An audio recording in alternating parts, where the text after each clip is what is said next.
This is a quick presentation for those who have Parent Plus loans and need to consolidate to maintain access to repayment plans based on income and also forgiveness.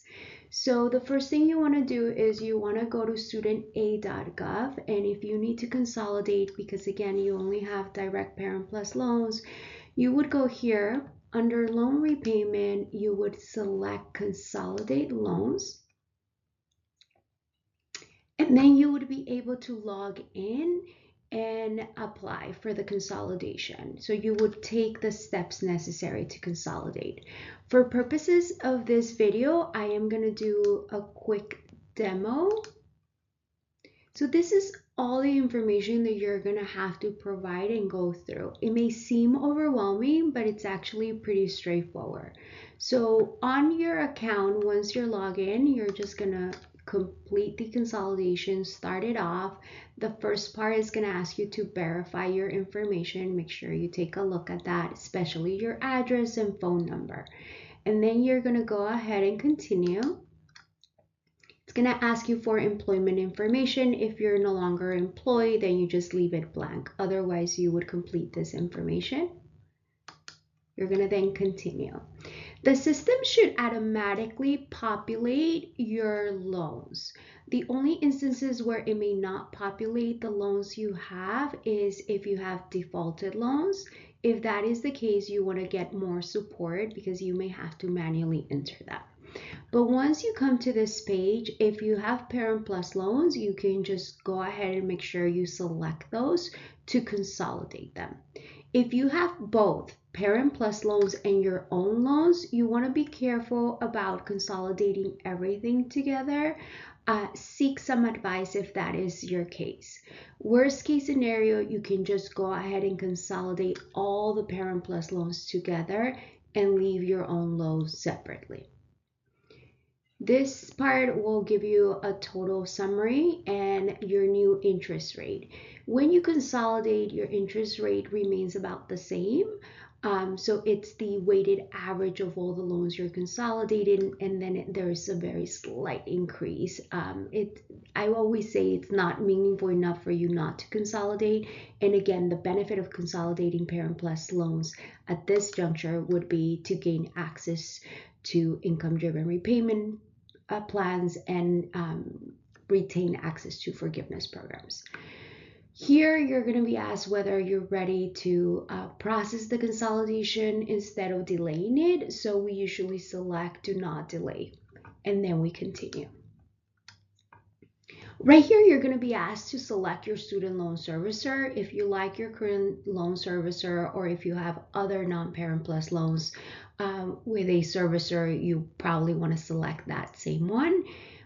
You can always maintain the one that you currently have. So you would go ahead and select any of the options.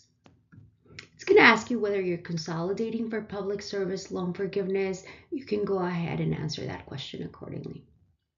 Then you're going to continue. Here, you're going to be asked to select your repayment plan. If you want a repayment plan based on income, you would go ahead and select this option.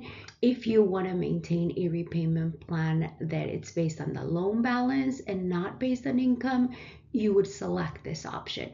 For purposes of the consolidation, you can select either one, and then you can always switch into one of the available options. So you can go from selecting a repayment plan for the consolidation here based on the loan balance, and then switch over to an income-driven repayment plan, and vice versa. You can select one based on income and then switch over. I will mention one thing about repayment plans based on income.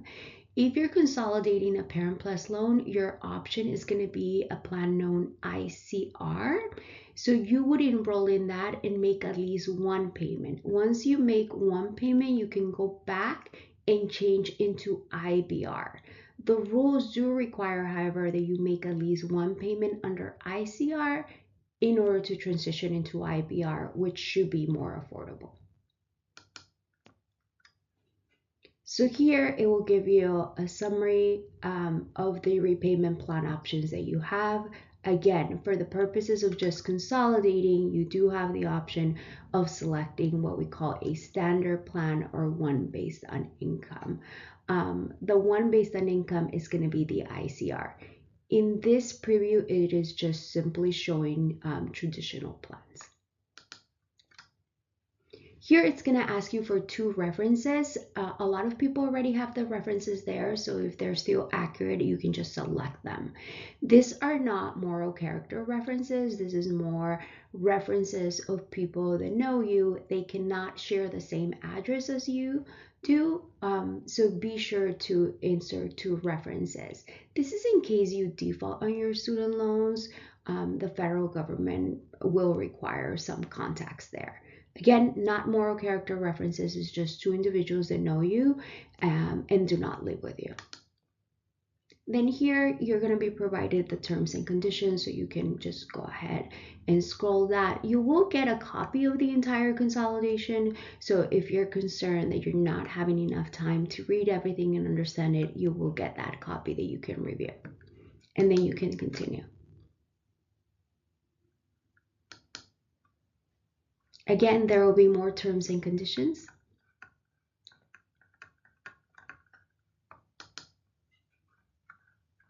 I'm just scrolling through them here.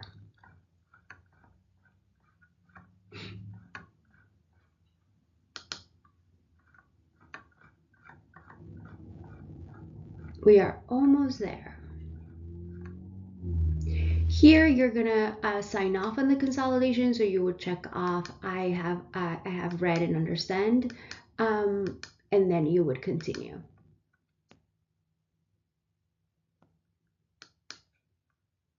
At this point, you're going to be given a summary of your entire consolidation, so you want to take a look at it, review it. It's very important that you review the loans. You want to make sure that you didn't leave a loan out that you wanted to consolidate, and then you will continue. Here's how you sign off on the consolidation. You will be asked for your first name, last name, if you have a middle initial. You want to match this information to what's in your FSA account. So if you do use a middle name or initial, you want to include that. So your last name should match, your first name should match what is on the records for federal student aid. You will then submit. I will say, if for any reason after you submitted it, you feel that you want to cancel it, you do have about a month to cancel it. Once the consolidation is submitted, your student loan servicer is going to get that and process it. And eventually they will give you new information on how to make payments and follow up with you on this new consolidation. Again, the purpose of consolidating Parent Plus loans right now is to maintain access to repayment plans based on income and forgiveness programs. We recommend that borrowers apply for a consolidation if they have direct Parent Plus loans by April 1st. The last deadline to have the entire process completed is July 1st. So you want to give yourself 2 to 3 months in case things go wrong to make sure that the consolidation goes through.